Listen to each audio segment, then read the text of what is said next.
Hello everyone. मैं मिथुन सिंह स्वागत करता हूं आप सभी का। आशा करता हूं आप सभी बहुत अच्छे होंगे। फर्स्ट क्वेश्चन आपके सामने ये रहा, 1911 में क्या हुआ था। चार घटनाएं आपके सामने ऑप्शन में दिख रही होगी। आपको बताना 1911 में क्या हुआ था। तो देखिए, इसे समझ लीजिए आप। सबसे पहले जॉर्ज पंचम जो थे, जॉर्ज पंचम नाम याद रखिएगा। जॉर्ज पंचम और इनकी जो महारानी थी मैरी, ये कहाँ आई थी? ये आई थी इंडिया। और इंडिया आने के सम्मान में, महारानी के सम्मान में जो है दिल्ली दरबार का आयोजन किया गया था। किसका आयोजन किया गया था? दिल्ली दरबार का। ये भी क्वेश्चन जो है बहुत बार पूछा जा चुका है, तो इसलिए इन चीज़ों को भी याद रखिएगा। और इसी दिल्ली दरबार में 1 अप्रैल को, याद रखिएगा, 1 अप्रैल को, 1 अप्रैल 1911 को जो है दिल्ली को भारत की नई राजधानी घोषित कर दी गई थी। और कहाँ से घोषित की गई थी ये भी क्वेश्चन पूछा जाता है, याद रखिएगा, कोलकाता से। उस समय कलकत्ता हुआ करता था, अब ये कोलकाता है। ठीक है, चलिए आगे बढ़ते हैं। यानी कि आपका राइट आंसर क्या हो जाएगा? Option number 2।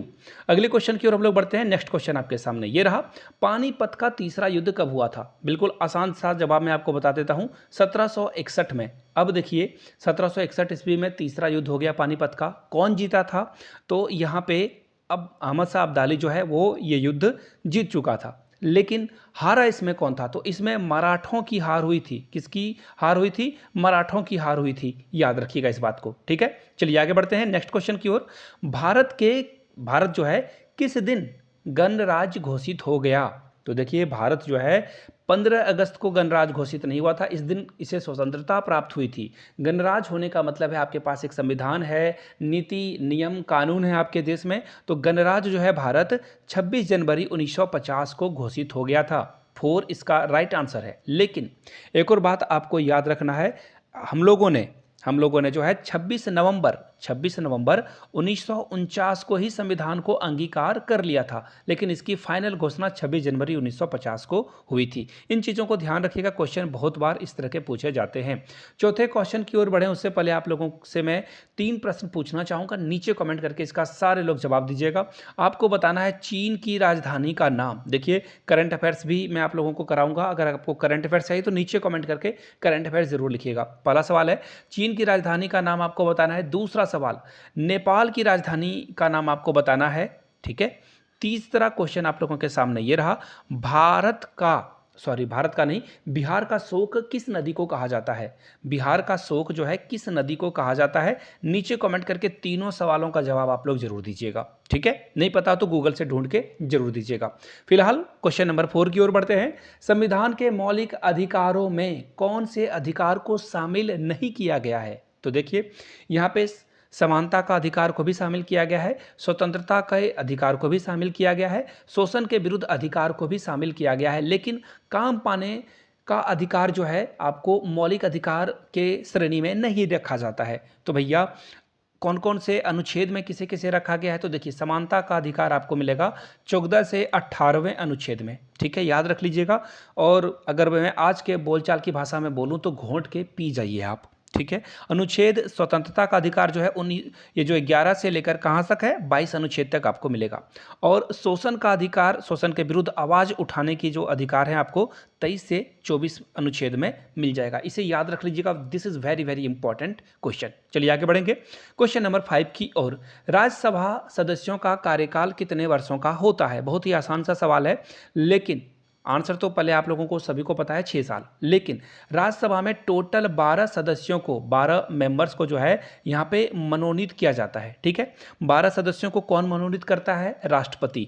लेकिन याद रखिएगा, राष्ट्रपति इसे मनोनीत तो कर देता है, लेकिन जो पार्टी सरकार में होती है उनके द्वारा जो सदस्यों का नाम रखा जाता है उन्हें ही चयनित किया जाता है।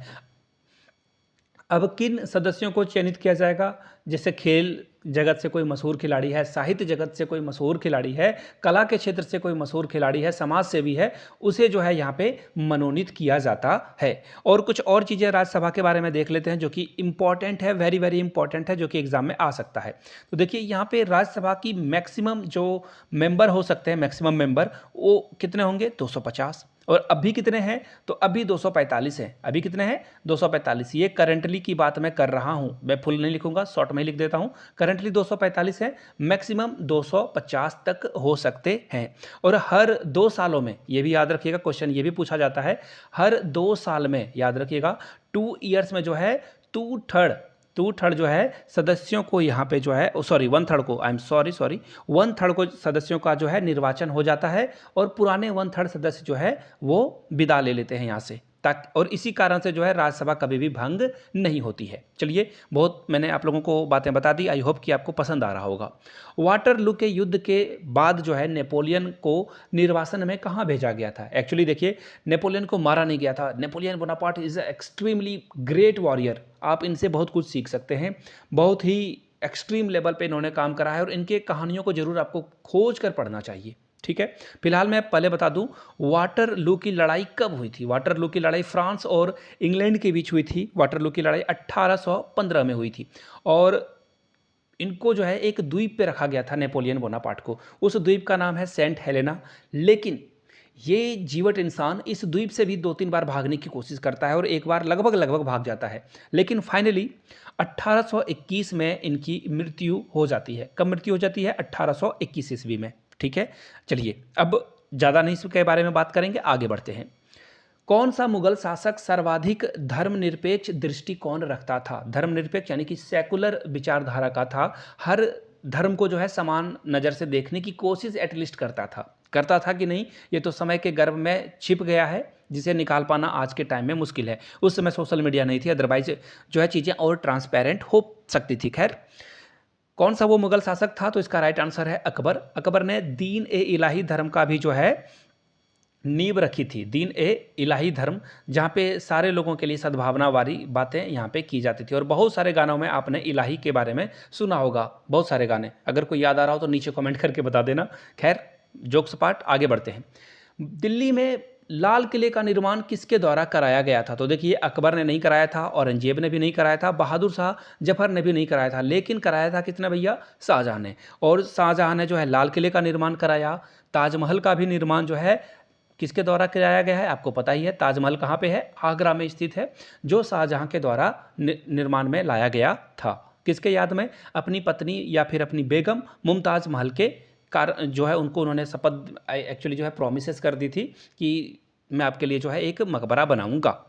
महारानी विक्टोरिया उस समय ब्रिटेन की शासक थी जब, देखिए ये कब हुआ था आप लोगों को पता है? 1857 में, जब सैनिक विद्रोह इंडिया में हो गया था और भारतीय स्वतंत्रता संग्राम का जो प्रथम संग्राम इसे कहा जाता है, तो बहुत सारे लोग मारे गए, सेना भी विफल हो गई थी, बहुत लोग भी जो है ब्रिटिश सरकार के खिलाफ जो है हो गए थे। तो ऐसे में जो ईस्ट इंडिया कंपनी थी उसकी बागडोर जो है विक्टोरिया के हाथों में आ गई थी। तो ये कब आया था, ये आपको बताना है। तो फिलहाल इसका राइट आंसर क्या हो जाएगा? भारत को प्रत्यक्ष रूप से क्राउन के शासन के अधीन लाया गया था। किसके? देखिए यहाँ पे राजा रानी के अधीन ईस्ट इंडिया कंपनी को यहाँ पे जो है बागडोर छोड़नी पड़ गई थी। ठीक है, चलिए आगे बढ़ते हैं। मुस्लिम लीग ने भारत के विभाजन की मांग सबसे पहले कब की थी? ये क्वेश्चन है, बहुत ही लाजवाब क्वेश्चन है। ये किया गया था, देखिए सबसे पहले मैं आपको बता दूं, 1940 ईस्वी में। कब किया गया था? 1940 में। अब देखिए किस अधिवेशन में, ये भी सवाल पूछा जाता है और इस बार तो 5-5 ऑप्शन है ना, तो याद रखिएगा ये किया गया था लाहौर अधिवेशन में। कब किया गया था? लाहौर अधिवेशन में। बाय द वे, आपने 10 क्वेश्चन देख लिया और अगर मेरे पढ़ाने के तरीके से आपको संतुष्टि मिल रही है तो एक लाइक का बटन जरूर दबा दें और अपने किसी 2-3 दोस्तों तक इस वीडियो को शेयर कर दें जो बीपीएससी की तैयारी कर रहे हैं। बाय द वे, अगर आपको ईवीएस की क्लासेस चाहिए तो ईवीएस पे जो है, ईवीएस आप कमेंट में लिखोगे और टॉप 100 उसी में लिख देना, तो टॉप 100 क्वेश्चन ईवीएस की एक वीडियो कल डल जाएगी, ऐसा मैं प्रॉमिस करता हूं। संडे है, आई विल वर्क हार्ड। चलिए आगे बढ़ते हैं। अगला क्वेश्चन देखिए, भारत का राष्ट्रीय फूल, देखिए के यहाँ पे लिखा गया but sorry for that. Bharat का राष्ट्रीय फूल क्या है? अब बोलोगे भैया इतने आसान क्वेश्चन तो नहीं आते एग्जाम में। बिल्कुल सही है, भारत का राष्ट्रीय फूल कमल है, लेकिन कैच यहाँ पे है दोस्तों, अब आपसे ये पूछ लिया जाए कि भारत का राष्ट्रीय फूल इसे कब घोषित किया गया, तो आप जो है थोड़ी से परेशानी में पड़ोगे। खैर कोई नहीं, हम हैं 24 जनवरी 1950 को। कब? 24 जनवरी 1950 को राष्ट्रीय फूल का जो है इसकी घोषणा की गई थी भारत सरकार के द्वारा। चलिए आगे बढ़ते हैं। कथकली किस प्रदेश की नृत्य नाटिका है? यानी कि कथकली जो है किस राज्य में जो है ये नृत्य बहुत प्रसिद्ध है, यहाँ के लोगों के द्वारा ये डांस किया जाता है? तो ये केरल का डांस फॉर्म है। कहाँ का है? केरल का डांस फॉर्म है, याद रखिएगा। कहाँ का? केरल का ये डांस फॉर्म है। अब आप लोगों के लिए होमवर्क है, आंध्र प्रदेश, कर्नाटका, तमिलनाडु की लोक नृत्य क्या है? नीचे कमेंट करके राज्य का नाम लिख दीजिए, बगल में नृत्य का भी नाम आप लिख दोगे। चलिए आगे बढ़ते हैं। देश का सबसे बड़ा बंदरगाह कौन है? बहुत ही आसान सा सवाल है, मुंबई है। ठीक है भैया, लेकिन कांडला कहाँ का बंदरगाह है? मद्रास कहाँ का है? तमिलनाडु का। कहाँ है? तमिलनाडु का। विशाखापट्टनम के बारे में याद रखिएगा, देश का सबसे गहरा बंदरगाह कहाँ है? विशाखापट्टनम में। ठीक है, और कांडला जो है वो गुजरात में है। कहाँ पे है भैया? गुजरात में। ठीक है, भैया भी और बहना भी, जेंडर जो है बायसनेस नहीं रखनी है, सभी भाई बहन सभी बराबर बराबर। ठीक है, चलिए आगे बढ़ते हैं।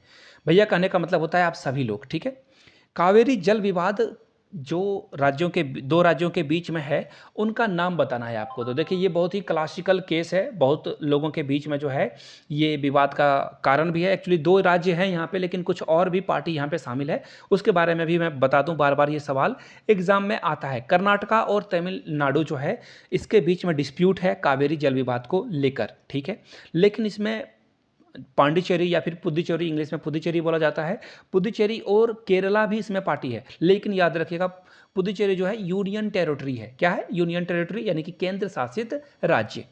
आगे देखिए, भारतीय राष्ट्रीय कांग्रेस के प्रथम प्रधान कौन थे? प्रधान से डरना नहीं है, अध्यक्ष कौन थे ये बताना है आपको। बहुत ही आसान सा सवाल है। WC बनर्जी, यानी कि आंसर क्या हो जाएगा? 4 नंबर। क्या हो जाएगा? 4 नंबर। बट कब इसकी स्थापना की गई है ये पूछ लिया जाएगा तो क्या आप मुंह बना लोगे? बिल्कुल नहीं। 1885। कब स्थापना की गई है? 1885। किसके द्वारा? A.O. ह्यूम के द्वारा। स्थापना कब की गई? 1885, A.O. ह्यूम के द्वारा। पहले अध्यक्ष या प्रधान WC बनर्जी थे। क्लियर हो गई बातें?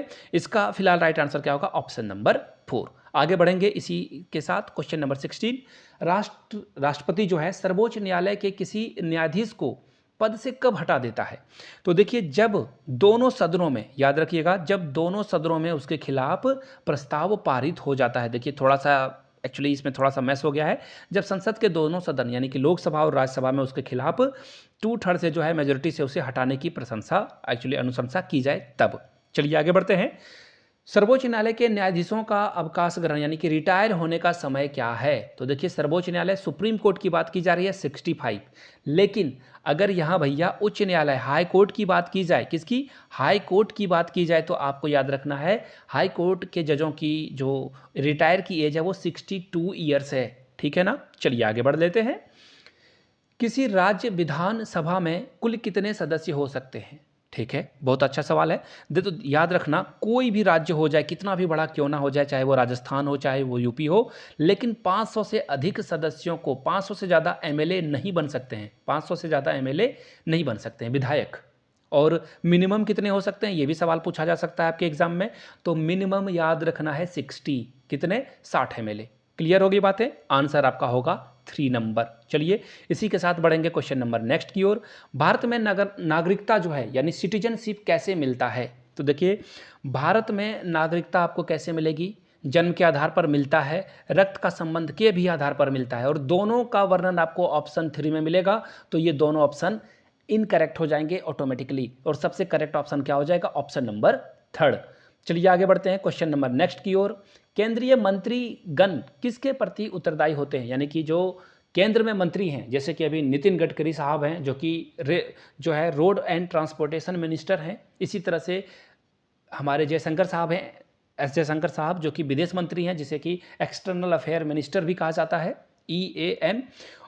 अब ये किसके प्रति उत्तरदायी होते हैं? प्रधानमंत्री, लोकसभा, राज्यसभा या राष्ट्रपति? तो देखिए बहुत ही प्यारा सा सवाल है, बहुत बार ये एग्जाम में आ चुका है। इसका राइट आंसर है लोकसभा। वो लोकसभा के सदस्य होते हैं, तो लोकसभा के प्रति वो उत्तरदायी होते हैं। चलिए आगे बढ़ते हैं अगले क्वेश्चन की ओर। भारत के प्रधानमंत्री के रूप में नियुक्ति के समय, देखिए जब इनको नियुक्त किया गया था तो राज्यसभा के सदस्य थे। तो याद रखिए मनमोहन सिंह ने कोई इलेक्शन नहीं लड़ा है, बार बार वो राज्यसभा से मनोनीत होकर आते थे। एक नाम तो आपको पता हो गया, 3 लोगों के नाम मैं बताऊंगा, एक तो इसमें आंसर भी है। पहला नाम मनमोहन सिंह की बात हो गई। दूसरा नाम कौन सा है भैया? दूसरा नाम है इंदिरा गांधी का, जो कि आपके ऑप्शन में है। तीसरा नाम है HD देवगौड़ा। ठीक है, HD देवेगौड़ा। तो राइट आंसर इसमें कौन सा हो जाएगा? इंदिरा गांधी जब प्रधानमंत्री के तौर पर चुनी गई थी उस समय वो राज्यसभा की सदस्य थी। कहाँ की सदस्य थी? राज्यसभा की। आई होप कि ये बातें क्लियर हो गई हो। तो आगे बढ़ते हैं अगले क्वेश्चन की ओर। क्वेश्चन नंबर 22, बोरोबुदुर का प्रसिद्ध बौद्ध मंदिर कहाँ है? देखिए ये 1996 में पूछा जा चुका है, रिपीट क्वेश्चन है, रिपीट। जी हाँ, मैंने इसकी वीडियो भी बना दी है और वो आप प्लेलिस्ट से भी जाकर चेकआउट कर सकते हो, BPSC क्लासेस, या फिर आप जो है चैनल के वीडियो वाले सेक्शन में जाकर देख सकते हो। राइट आंसर क्या हो जाएगा? जावा। बोरोबुदुर का जो बौद्ध मंदिर है वो जावा में आपको मिलेगा। मराठा शासन में देखो ये भी क्वेश्चन रिपीटेड है, ये भी क्वेश्चन क्या है भैया? रिपीटेड है, भैया बहना दोनों, ठीक है, कोई बायसनेस नहीं। तो इसका राइट आंसर क्या हो जाएगा? पेशवा। क्या हो जाएगा? पेशवा। चलिए आगे बढ़ेंगे। The wealth of nation, the wealth of nation की रचना किसके द्वारा की गई थी? तो देखिए इसका राइट आंसर क्या है? Adam Smith. इनको जो है इकोनॉमिक्स का फादर भी कहा जाता है, पिता भी कहा जाता है, अर्थशास्त्र का पिता के रूप में जाना जाएगा एडम स्मिथ को। भारत भारती के लेखक कौन है? बहुत ही आसान सा सवाल है। भारत भारती के लेखक हैं मैथिली शरण गुप्त, यानी कि ऑप्शन नंबर 4 के साथ चलना था आपको, ठीक है। चलिए, glimpses of the world history किसके द्वारा लिखी गई है? हमारे देश के प्रथम प्रधानमंत्री जवाहरलाल नेहरू के द्वारा। और जवाहरलाल नेहरू लगातार 16 साल तक इस देश के PM बने रहे थे, प्राइम मिनिस्टर बने रहे थे, और इनका रिकॉर्ड अभी तक नहीं टूटा है। और इसका राइट आंसर क्या हो जाएगा? Option number A is the right answer. चलिए बढ़ेंगे क्वेश्चन नंबर नेक्स्ट की ओर। हिंदी व्यू ऑफ लाइफ के लेखक कौन है? तो देखिए हमारे देश के प्रथम उपराष्ट्रपति S राधाकृष्णन के द्वारा ये किताब लिखी गई, हिंदी व्यू ऑफ लाइफ। देखिए अगर जितने भी हमारे देश के राष्ट्रपति, उपराष्ट्रपति और जो स्वतंत्रता सेनानी थे, जिन पुरखों की मौत की वजह से, जिन्होंने अपने प्राण जो है हंसते हंसते दे दी हमारी आज़ादी के लिए, उनके ऊपर एक बुक चाहिए होगी। बुक उनके द्वारा जो लिखी गई है वो सारी बुक एक ही वीडियो में ले दूंगा, मैं लिख दूंगा, एक्चुअली बना दूंगा। तो बुक लिखकर आप नीचे कमेंट कर दीजिएगा, तो इसके ऊपर एक डेडिकेटेड वीडियो बन जाएगी। निम्नलिखित में से किस अफ्रीकी देश ने सबसे पहले स्वतंत्रता पाली? तो देखिए यह देश जो है इंग्लैंड से आज़ाद हुआ था, ब्रिटेन से भी आप कह सकते हो, और वो देश का नाम है घाना। वो देश का नाम क्या है? घाना। चलिए आगे बढ़ेंगे, देर नहीं करेंगे। Servant of the peoples society की स्थापना किसने की थी? देखना घन चक्कर वाला ये सवाल है।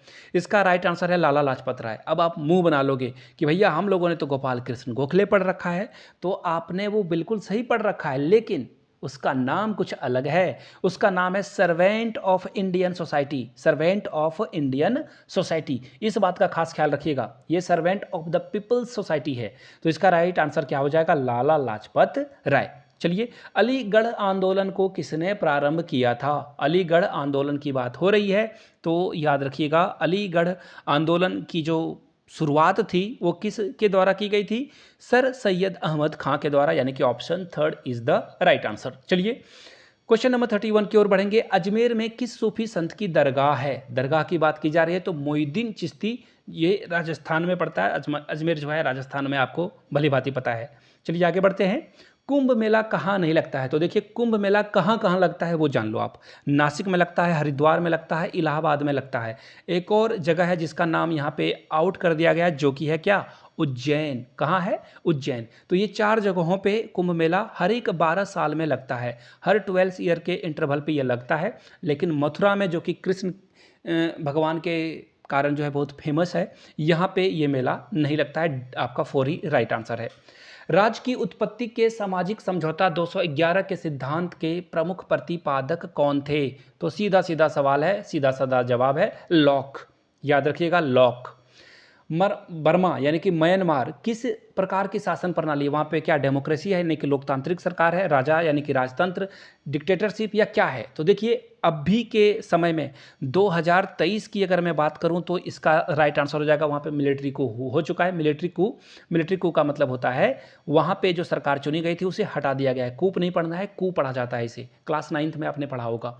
तो अब भी फिलहाल सैनिक शासन है, लेकिन 2016 में यहाँ पे 16 में जो है लोकतांत्रिक सरकार की स्थापना हो गई थी, लेकिन 2023 में फिर से सैनिक शासन यहाँ पे लगा दिया गया है, और पिछले 2-3 सालों से सैनिक शासन ही चल रहा है। पटना नगर निगम की आय का मुख्य स्रोत क्या है? तो देखो पटना नगर निगम आय का जो मुख्य स्रोत क्या नहीं है, तो याद रखिए ये रांची भी हो सकता है, ये भोपाल भी हो सकता है, किसी भी नगर निगम की बात यहाँ पे हो सकती है। लेकिन इसका आंसर आप क्या दोगे? तो इसका राइट आंसर है बिक्री कर नगर निगम नहीं लेता है। नाली कर ले लेगा, भवन कर ले लेगा, सरकारी अनुदान ले लेगा, लेकिन बिक्री कर नहीं लेगा। भारतीय संविधान में स्वतंत्रता के अधिकार में कौन सी स्वतंत्रता शामिल नहीं है? अभिव्यक्ति यानी कि फ्रीडम ऑफ स्पीच है भैया। आने जाने की स्वतंत्रता, बिल्कुल आप कहीं भी आ सकते हो, व्यवसाय भी आप ला सकते हो, कर सकते हो, लेकिन संपत्ति रखने का अधिकार आपके पास नहीं है। और इसे कब हटाया गया? संविधान के 44वें जो है संविधान के 44वें संशोधन के द्वारा इसे हटा दिया गया है। कब हटाया गया? 1978। बहुत बार ये रिपीटेड क्वेश्चन रहा है, बार बार ये सवाल एग्जाम में आया हुआ है। आगे बढ़ेंगे। विश्व का सबसे बड़ा महाद्वीप कौन सा है? बहुत ही आसान सवाल, एशिया है। कौन है? एशिया है। पृथ्वी का एकमात्र स्वाभाविक यानी कि नेचुरल उपग्रह कौन है? तो चंदा मामा, यानी कि राइट आंसर क्या हो जाएगा? ऑप्शन 2 चंद्रमा इज द राइट आंसर। लेकिन सूर्य क्या है? सूर्य जो है एक स्टार है। सूर्य क्या है? एक स्टार है, जिसे हम लोग क्या बोलते हैं? तारा बोलते हैं। क्या बोलते हैं? तारा। और सूरज जो है नज़दीक है, इसलिए आपको बड़ा बड़ा दिखाई पड़ता है, और अन्य तारे आपको दिखाई नहीं पड़ते हैं। कॉफ़ी का सबसे बड़ा उत्पादक देश ब्राज़ील। सीधा सीधा जवाब है। ठीक है, चलिए आगे बढ़ते हैं। सवारी के लिए प्रयोग में लाए जाने वाली मोटर कारों का मूल उत्पादक कौन है? मूल उत्पादक यानी कि सबसे पहले कहाँ शुरू हुआ था? यूएसए, अमेरिका, जिसे यूनाइटेड स्टेट ऑफ अमेरिका भी कहा जाता है। महाबलीपुरम के मंदिर, देखो रिपीटेड क्वेश्चन है, 1996 में भी इसे पूछा गया था। पल्लव कहाँ है? देख लो, ढूंढो ढूंढो, ये रहा। ऑप्शन 2 आपका करेक्ट आंसर हो जाएगा। चलिए आगे बढ़ेंगे। नीदरलैंड की मुद्रा को क्या कहते हैं? नीदरलैंड की मुद्रा, ये चारों ऑप्शन इनकरेक्ट है। नीदरलैंड जो है यूरोपियन संघ का जो है शामिल देश है, और यूरो इसकी मुद्रा का नाम है। ठीक है। विश्व जनसंख्या दिवस, बिल्कुल आसान तरीका याद रखने का, 1 और 1 मिलेंगे तो 11 बच्चे पैदा कर देंगे।